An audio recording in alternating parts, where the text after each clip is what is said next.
Mercedes A-Class, we drive every engine on UK roads. The Mercedes A-Class has evolved into something quite different from the technical showboating of the original MK1 monobox back in 1997. Fast forward to 2018, and the new A-Class is an entirely conventional hatchback, but this latest version ups the ante with some impressive interior tech and a more enjoyable ride.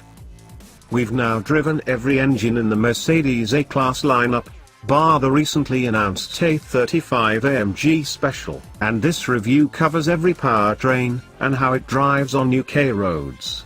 So, is the new Mercedes A-Class a legitimate golf rival, or just another overpriced hatch?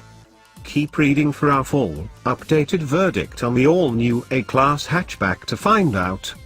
For the past few years, Mercedes, Audi and BMW have been locked in a technology arms race, and it's not just the flagship models such as S-Class or 8 Series models that are benefiting. The new A-Class hatchback now has one of the smartest interiors Mercedes has to offer. Step into a well-spec'd A-Class and you're greeted with a clean, premium-feeling cabin slathered in leather and pin-sharp, modern widescreen displays, see below. The latter are a central part of the cabin, and control just about every auxiliary function the new A-Class has. And, trust us, there's a lot functions. Thankfully, however, the all-new MBUX infotainment system is polished to within an inch of its life, and HD graphics make the whole experience more like using a flagship smartphone than an entry-level hatchback.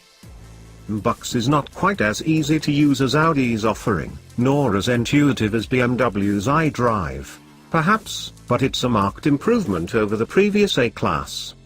Interestingly, Mercedes has scrapped its rotary, click and touchpad controls for a more simple trackpad layout, and on the whole it works well. Despite not being as tactile as the old system, the new system is still easy to use. There are hard shortcuts for home, nav and all those useful bits, and it also has OCR so you can write in navigation queries. We particularly liked how swiping left and right at the top of the pad changed tracks.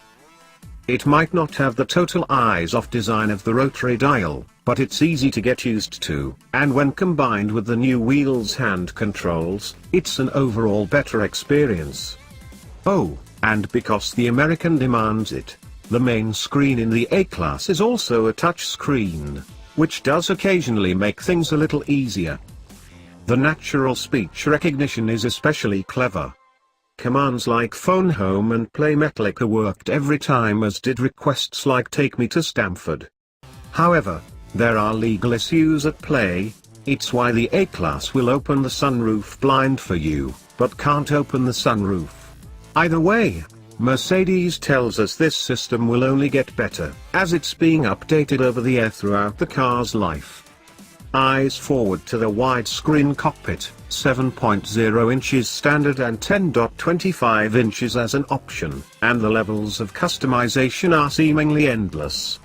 Switching between graphics of the trip computer, media, maps and driver assistance displays is done through fingerprint-sized touchpads on either side of the wheel, itself borrowed from the larger Mercedes S-Class.